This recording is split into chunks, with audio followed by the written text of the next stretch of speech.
Alright, let's wrap up with what might be the most important topic of all: cognitive reserve and neuroplasticity.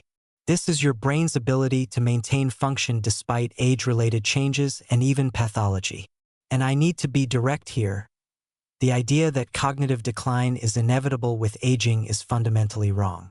Yes, some processing speed decreases, but the catastrophic decline we associate with aging, that's largely preventable through building cognitive reserve. So what exactly is cognitive reserve? Think of it as your brain's backup system.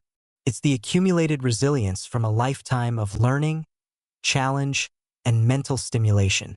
People with high cognitive reserve can have significant Alzheimer's pathology in their brains, plaques and tangles that should cause dementia, but remain cognitively normal. Their brains have built enough redundancy, enough alternative neural pathways, that they can route around the damage. This isn't theoretical. Autopsy studies consistently show this phenomenon. The mechanism here is neuroplasticity, the brain's ability to form new neural connections throughout life. And contrary to old dogma, this doesn't stop at age 25 or even 65. Your brain can generate new neurons in the hippocampus well into old age, and more importantly, it can create new synaptic connections, strengthen existing ones, and even reorganize functional networks. But here's the catch: you have to challenge it. You have to force neuroplasticity to happen. This is where most brain training apps completely miss the mark. Doing the same Sudoku puzzle or the same memory game over and over doesn't build cognitive reserve because your brain adapts and automates those tasks.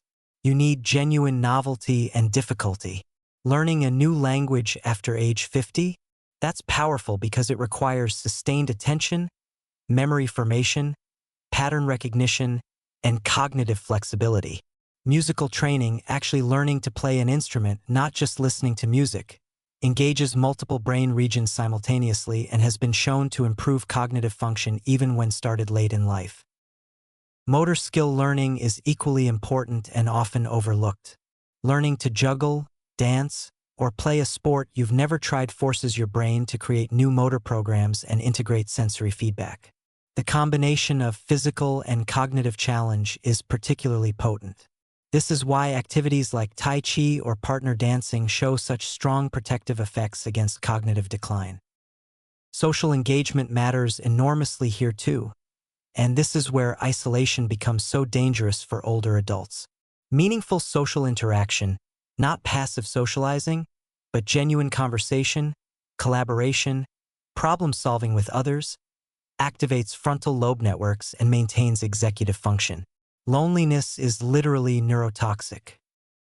Now, let's talk about nutritional support because neuroplasticity requires specific building blocks. Omega-3 fatty acids, particularly DHA, are structural components of neuronal membranes and promote BDNF production. That's brain-derived neurotrophic factor, essentially fertilizer for neurons. Flavonoids from berries and cocoa improve cerebral blood flow and support synaptic plasticity. There's interesting emerging research on lion's mane mushroom stimulating nerve growth factor, though we need more human studies here. But here are the neuroplasticity killers you need to avoid. Chronic stress floods the brain with cortisol, which is toxic to hippocampal neurons. Poor sleep prevents memory consolidation and clearance of metabolic waste from the brain. Sedentary behavior reduces cerebral blood flow and BDNF production. Excessive alcohol disrupts neurogenesis. These aren't minor factors, they can completely undermine your efforts to build cognitive reserve. The protocol here is straightforward but demanding. Engage in lifelong learning of genuinely novel skills. Maintain physical exercise. Prioritize deep social connections. Support your brain nutritionally, and ruthlessly protect your sleep and stress levels. Cognitive reserve isn't built in a month or a year. It's accumulated over decades of challenging your brain in meaningful ways. The good news? It's never too late to start building it.